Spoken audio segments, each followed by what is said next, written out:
El Instituto de Democracia y Derechos Humanos de la PUC presenta Amigos con Derechos, un podcast para comprender cómo los derechos humanos impactan en nuestras vidas. Bienvenidas y bienvenidos a un nuevo episodio.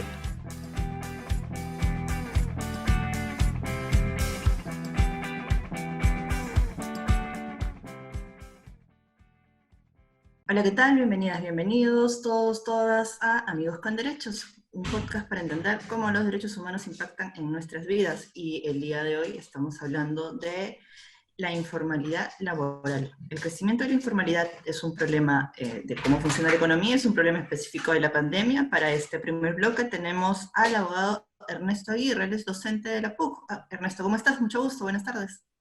Aguinaga. Ay, perdón, Ernesto Aguinaga, perdón. ¿Cómo estás, Ernesto? Muy bien, gracias por la invitación. Y nada, al servicio de ustedes, para lo que necesiten. Dime tú, para responder la pregunta que nos convoca el día de hoy, el Perú siempre ha sido un país, bueno, no sé si siempre, pero tiene una base informal también dentro de la economía. Y sospechamos que la pandemia lo que ha hecho es aumentar esta base de informalidad. ¿Hay manera de soportar o va a haber manera de revertir esta situación? ¿Hay manera de controlar un poco cómo se va expandiendo la informalidad? Es una pregunta compleja para responderla desde el derecho, ¿no? Hay preguntas que a veces el derecho no puede responder. El derecho no resuelve las cosas por arte de magia, ¿no? Las causas de la informalidad en el Perú son muchísimas, que tienen que ver hasta con cuestiones culturales. El índice de informalidad en el ámbito laboral, que es sobre el que yo puedo hablar, es altísimo, ¿no? Desde siempre se ha dicho que la informalidad en la economía, en las relaciones laborales, alcanza el 70% de la pega. Es un número bastante elevado. Pero también es cierto que había que precisar que mucha de esa informalidad no corresponde al derecho del trabajo. Es informalidad que tiene que ver con relaciones autónomas de trabajo. En el Perú mucha de la informalidad existente en el Perú tiene que ver con autoempleo. Tiene que ver con empleo propio, con empleo autónomo, no con un empleo como el tuyo o el mío que trabajamos para otra persona o para una institución. No es un empleo propio del derecho laboral. Entonces, claro, ahí la cosa es un poco complicada, ¿no? Porque ahí la informalidad tendría que ver más bien con regulación municipal, tendría que ver con fiscalización tributaria, ¿no es cierto? Como para que Pero la gente... hablando del derecho laboral, que como bien dices es tu campo, o sea, la informalidad laboral no es una cosa nueva, no es una cosa que haya nacido con la pandemia. Tenemos un montón de ejemplos que pueden graficar las desgracias de la informalidad laboral, ¿no? Creo que el más reciente puede ser el de la muerte de estos muchachos en McDonald's. Los problemas para sacarle la vuelta, mejor dicho, la habilidad que tienen algunas empresas bien constituidas, porque quién pensaría que Arcos Dorados pues no va a seguir los protocolos, ¿no? La habilidad que tienen para sacarle la vuelta a las normas es bastante alta, ¿no? Entonces, esta habilidad se puede haber acrecentado a raíz de la pandemia, donde se han de alguna forma debilitado los mecanismos de fiscalización laboral. Es que creo que lo has definido bien, ¿no? Porque el problema de la informalidad, al fin y al cabo, es un problema de incumplimiento de la normativa. Sea cual sea esta que exista. Eres un informal en tanto no cumplas con la normativa. Y claro, puede haber un incumplimiento total, que sería el caso, por ejemplo, de los chicos que murieron encerrados en un container en las Malvinas, que ese era un caso de incumplimiento total de la normativa porque era trabajo negro, en negro, ¿no es cierto? Era trabajo oculto, era completamente oculto, ahí había una fuga total de la ley, pero también puede pasar lo que pasó con McDonald's, ¿no? Que son empresas que cumplen con la normativa en un montón de aspectos, pero que justo en lo que se refiere a la normativa sobre seguridad y salud en el trabajo no la cumplen. Entonces, básicamente, el problema de la informalidad es un problema de incumplimiento, ¿no es cierto? Es un problema de incumplimiento. Y desde luego, a raíz de la pandemia, dado que la supervisión y la fiscalización se ha hecho más difícil, por no decir imposible, porque la fiscalización laboral que lleva a cabo la SUNAFIL implica estar in situ en el centro de trabajo, ¿no es cierto? Y ahora pues muchos trabajos se han vuelto teletrabajo, como lo que estamos teniendo nosotros ahora. Entonces imagínate, Imagínate, ¿no? Imagínate que Sunafil pueda controlar eso, ¿no? Entonces, las posibilidades, ciertamente, de que se incremente el incumplimiento de la normativa laboral son muchísimas, ¿no? Todavía no hay un estudio al respecto, todavía no hay estadísticas sobre cuánto se está incumpliendo la normativa hoy. Ten en cuenta también que había una crisis económica muy complicada. Eso también va a hacer que las empresas tengan mayores, utilizando una terminología muy propia del análisis económico del derecho, van a tener muchos incentivos para incumplir la normativa, porque están en crisis, no tienen cómo pagar la CTS, no tienen cómo pagar, ¿no es cierto?, las gratificaciones, van a tener incentivos para solamente pagar el salario mínimo, ¿no es cierto? Entonces, van a haber muchos problemas y lo que pasa es que todavía no los estamos conociendo, ¿no? Ten en cuenta que ahorita muchas empresas están en suspensión perfecta de labores todavía, que es un mecanismo legal que le permite que no haya trabajo y no pagar, ¿no es cierto? Entonces, digamos, las consecuencias sobre... Pero incluso la suspensión perfecta cuando... Sí, dime. No, cuando hablamos de aplicar la suspensión perfecta también hubo una polémica por el tipo de empresas que se conoció que postularon a beneficiarse de este mecanismo, ¿no? Entonces, yo no sé si todas las empresas que fueron cuestionadas de verdad estaban excediendo los límites de la ley o encontraron la forma de darle la vuelta a la ley o se estaban aprovechando por la situación que estaba sucediendo. No, las empresas que se han acogido a la suspensión perfecta han obrado dentro de los márgenes de la ley. El problema es la ley. El problema es que es una ley sumamente permisiva. Ese es el problema.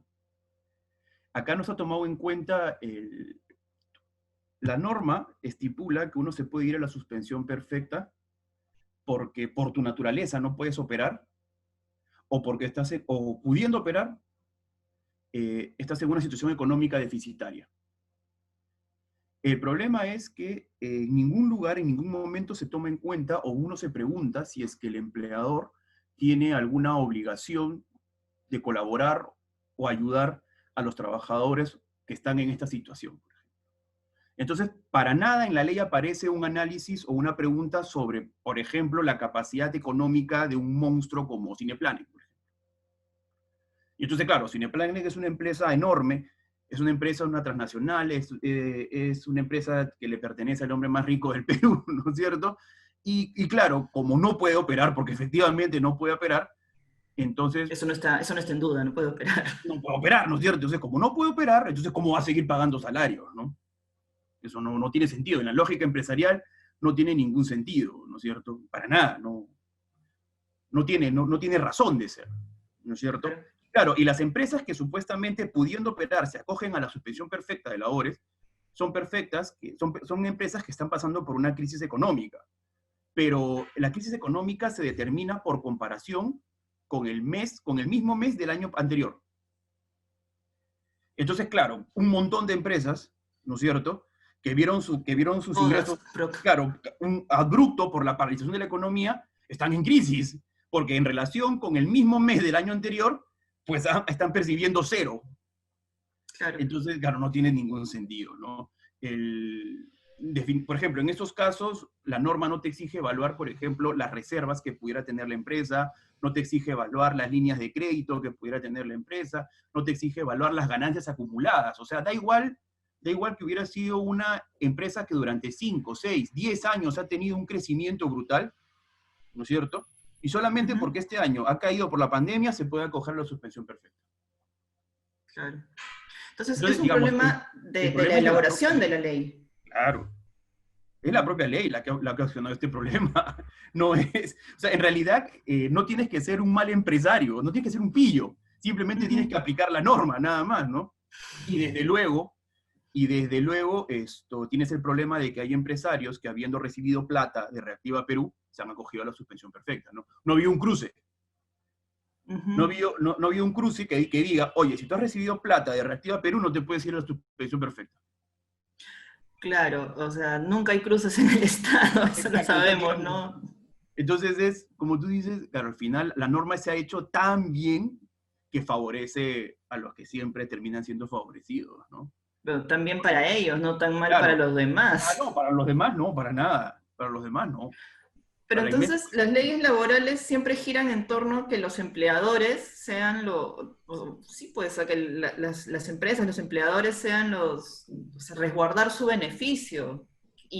O sea, no está mal, pero está mal que no haya una contraparte, ¿no? Mira, O sea, justo yo estaba, hace poco estaba reflexionando sobre este problema, sobre el problema de la suspensión perfecta, y lo hice a raíz de una sentencia que estuve estudiando de la Corte Constitucional Colombiana. Y en ujú, la Corte Constitucional Colombiana es un caso diferente, pero que se parece, que tiene que ver, ¿de acuerdo? ya. Porque fue un caso de una familia al que el sostén de la familia, ¿no es cierto?, fue desaparecido forzosamente. Es un tema que tiene que ver con lo que nos trabajamos en este tema.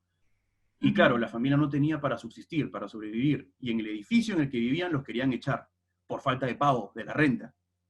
Entonces ujú, demandaron a la inmobiliaria y le terminaron dando la razón, porque la Corte Constitucional Colombiana consideró que en el ámbito de las relaciones entre privados también opera el principio de solidaridad, o un principio o un deber de colaboración mutua en situaciones de peligro, en situación de riesgo.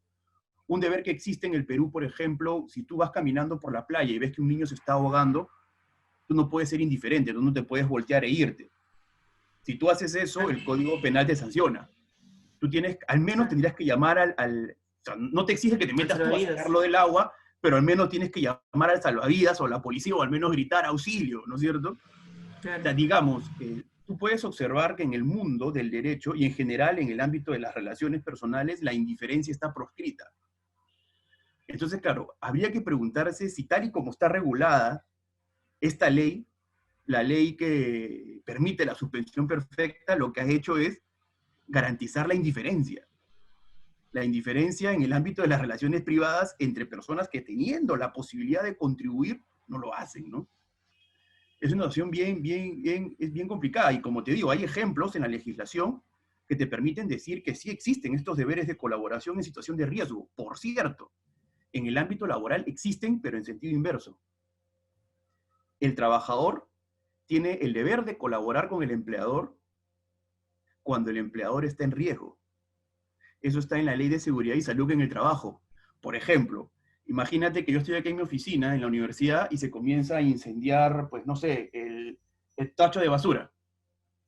Ujú. A mí no me paga la universidad por ser bombero. Eso no forma parte de mis obligaciones de trabajo, ser bombero. Pero la Ley de Seguridad y Salud en el Trabajo me exige a mí colaborar apagando inmediatamente porque está dentro de mis posibilidades ese fuego que se ha iniciado en el tacho de basura. O sea, yo no puedo ser indiferente y simplemente pararme e irme y decir, bueno, a mí no me pagan por ser bombero. Y que luego eso Ok. ocasione un incendio brutal, ¿no es cierto? O sea, si te das cuenta, existen ejemplos, incluso en el ámbito laboral, donde el trabajador tiene la obligación de colaborar con el empleador en situaciones de peligro. Y claro, habría que preguntarse, ¿y por qué el empleador no tendría alguna obligación de colaborar con el trabajador en la misma situación de peligro? Lo que pasa es que hay algunas empresas que lo hacen, pero por lo que tú me dices no está normado. O sea, por ejemplo, en mi trabajo, si se muere un familiar cercano, tengo una semana libre de vacaciones, no de vacaciones, no una semana libre, ¿no? Porque la empresa me apoya, me da esa semana, me manda flores, qué sé yo. Pero no es que esté normado que las empresas, cuando No es una fallece un obligación familiar, legal. te den ese tiempo libre, ¿no? Lo que Entonces, sucede es que cuando, digamos, cuando tú ves la relación de arriba hacia abajo, se asume que es un acto de caridad. Es una decisión de la empresa. No se le puede claro, prohibir a la empresa colaborar con sus trabajadores, ¿no es cierto? Pero claro, cuando es de claro. los trabajadores para la empresa, no es un acto de voluntad del trabajador. No es que el trabajador decida colaborar con la empresa en situación de peligro. Es que la ley le impone al trabajador la obligación de colaborar con la empresa en situación de peligro. Y esta norma, porque me puse a investigar este tema, esta norma está en la Ujú. legislación mexicana, en la legislación española, está en la legislación argentina, está en la legislación chilena, está en todas las legislaciones. En todas las legislaciones, Y que una por norma que, y una norma la que le da norma, contrapeso, ¿está en alguna legislación? o sea, la norma que obliga al trabajador a ayudar al empleador en situación de peligro está en todas las legislaciones, pero Ajá. no existe una norma inversa que obliga al empleador a ayudar al trabajador en situación de peligro. ¿En ninguna legislación existe? Yo conocí una, por Ya, mi experiencia profesional, yo trabajé el 2016 en México. ya. Yo trabajé viendo temas de desaparición forzada. en Coahuila de Zaragoza, en el estado de Coahuila de Zaragoza, que es fronterizo con Texas. Y ahí había una ley, la ley de desaparecidos, que hacía lo inverso, que le imponía al empleador la obligación de seguir pagando el salario a la familia del trabajador desaparecido. Okay. Pero, digamos, es una ley estatal de un estado de la Federación Mexicana, ¿no? Que era el estado de Coahuila de Zaragoza. Pero ahí está, claro, digamos, y más o menos tenía cierto sentido esa legislación, porque en Coahuila de Zaragoza, pues estaba, imagínate, están 3 plantas de automóviles enormes, ¿no? Estaba Ford, estaba Chrysler, estaba General Motors, ¿no es cierto? Entonces, imagínate, ¿no? Entonces, claro, ahí Bueno. más bien lo que se discutía era si esa norma tenía racionalidad en el caso, pues, de una farmacia pequeñita, de una esquina, o un restaurante, ¿no? Pero nadie discutía que en el caso, pues, de General Motors, de Chrysler, o de, ¿no es cierto?, o de Ford, tenía más o menos sentido, ¿no? Pero ese es el único ejemplo en que yo he encontrado esta relación a la inversa. Y bueno, y el ejemplo que te señalo de Colombia, ¿no? Que no tiene que ver con relaciones laborales, en Colombia, pero que tiene que ver con relaciones civiles, con la relación que existe entre un arrendador y un arrendatario, ¿no? Incluso ahí también el Tribunal Constitucional colombiano le impuso la obligación. En realidad no fue el tribunal, había una ley que le imponía la obligación al arrendador de colaborar con el arrendatario, ¿no? súper Digamos, aquí en el interesante. Perú todavía se piensa que ese tipo de acciones de colaboración son caridad y que a nadie se le puede imponer la obligación de ser caritativo, ¿no? Vamos, que uno tiene el derecho humano a ser indiferente. Si lo quieres ver desde derechos humanos, muchos alegarán o sostendrán que uno tiene el derecho humano a ser indiferente, ¿no?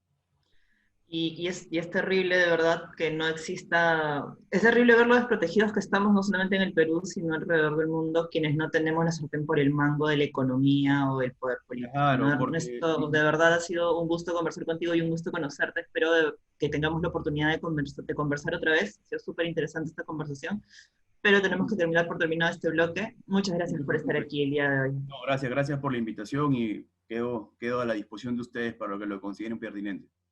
Vale, vamos a una pausa y regresamos. Muchas gracias, Claro. Ernesto. Bueno, estamos aquí en el segundo bloque de Amigos con Derechos, un podcast para entender cómo los derechos humanos impactan en nuestras vidas. Y estamos ahora con una invitada de lujo, que es Carolina Trivelli. Ella es economista, ha sido ministra de Estado y bueno, es una de las mujeres más capas de nuestro país, que puedo decir. Carolina, muchísimas gracias por aceptar estar conmigo el día de hoy. No, Katy, gracias a ti por la invitación. Pues mire usted, estamos hablando del tema de informalidad. En el bloque anterior hablamos un poco de cómo la informalidad laboral ha sido un problema incluso antes de la pandemia, y no solamente en pequeñas empresas o no solamente no sé, en ambulantes o en negocios pequeños, sino también en grandes empresas, ¿no? Pero la informalidad no solamente se ve en el campo laboral, también se ve en el campo económico. ¿Y cree usted que se ha agudizado mucho durante esta pandemia? ¿Qué tanto se puede haber agudizado y qué podríamos hacer para revertir ese efecto?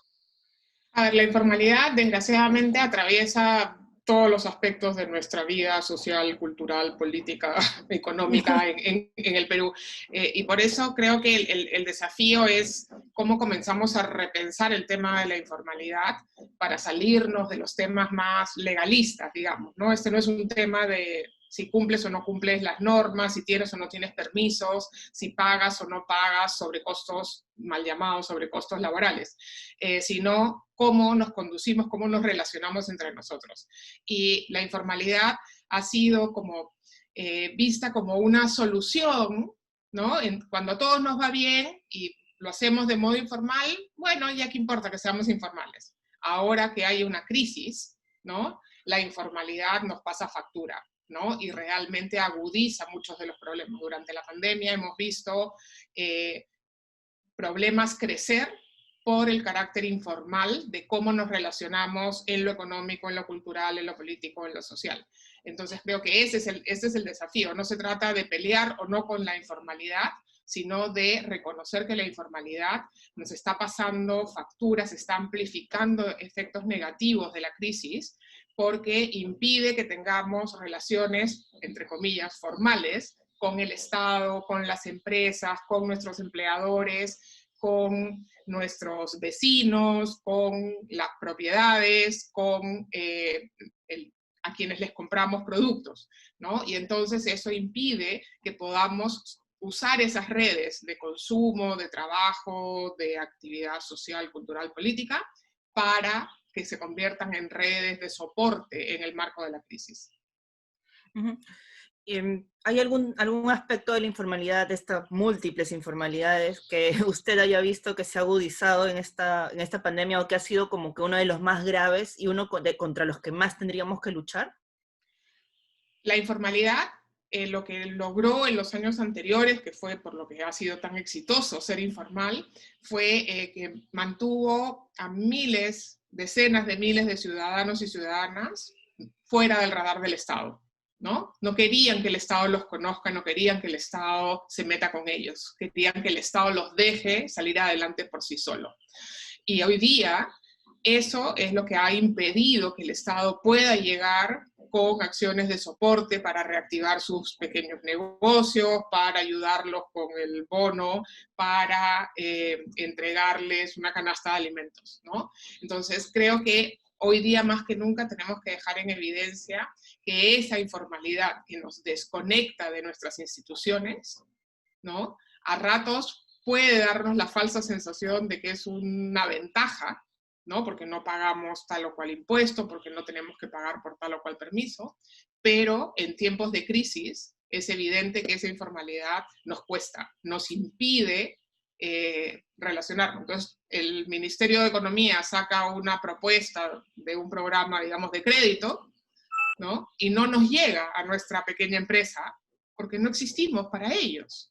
No nos conoce, no puede, no tiene información, no sabe dónde estamos, no sabe qué problema tenemos. Entonces tampoco nos puede ayudar, ¿no? Y creo que ese es el principal problema que enfrentamos hoy día. Pero muchas de estas personas a las que usted se refiere ahorita, en este ejemplo, eligieron el camino informal porque ellos ya se sentían invisibles para el Estado. Entonces, seguir siendo invisible no era un problema, no era... es más, quedarse en la zona conocida, ¿no? Ahora, si el Estado garantiza que estas invisibilidades van a desaparecer, pues sería un incentivo para la formalización, ¿no?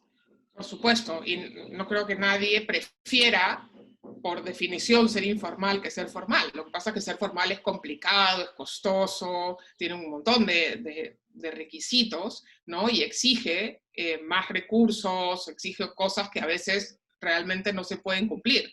Desgraciadamente, como te decía, cuando a todos nos va bien, el Estado permite que a esos informales les siga yendo bien, los informales sienten que les va mejor por mantenerse en esa zona gris. El problema es que cuando vienen tiempos de crisis como este tiempo, ¿no? El Estado quiere que no hayan tantos informales para poder trabajar con ellos, los informales quieren que el Estado trabaje con ellos y simplemente no hay conexión, no hay tubería que los conecte. Y ese es el problema.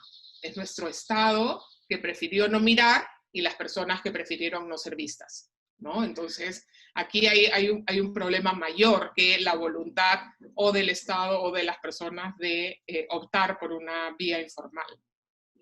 ¿Y qué pasa cuando hablamos, por ejemplo, de empresas grandes que optan dentro de la formalidad, mejor dicho, que la sostiene una formalidad aparente, pero por debajo encuentran la forma de sacarle la vuelta a las leyes? Por ejemplo, el caso que se me viene a la mente es el de McDonald's, donde mueren estos dos chicos porque no hubo un adecuado protocolo de seguridad y salud en el trabajo, ¿no? O el caso de la suspensión perfecta, que empresas que no tenían que acogerse a ella postularon para acogerse a ella, ¿no? Entonces, ¿qué está pasando con quienes sí pueden ser formales, pero eligen mirar a otro lado?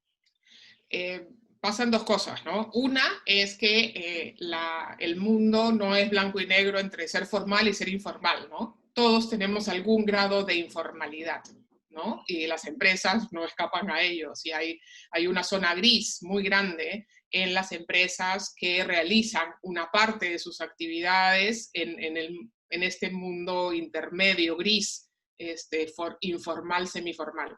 Y eso tiene que ver con dos problemas. Una, que hay oportunidad de hacer eso. Nadie te castiga porque en el fondo lo haces en el marco de ciertas leyes. Y de esto que decíamos, un Estado que mientras hagas empresa y en tu parte formal te vaya bien, bueno, ¿por qué me preocupo? ¿No? Y ese es parte del problema, ¿no?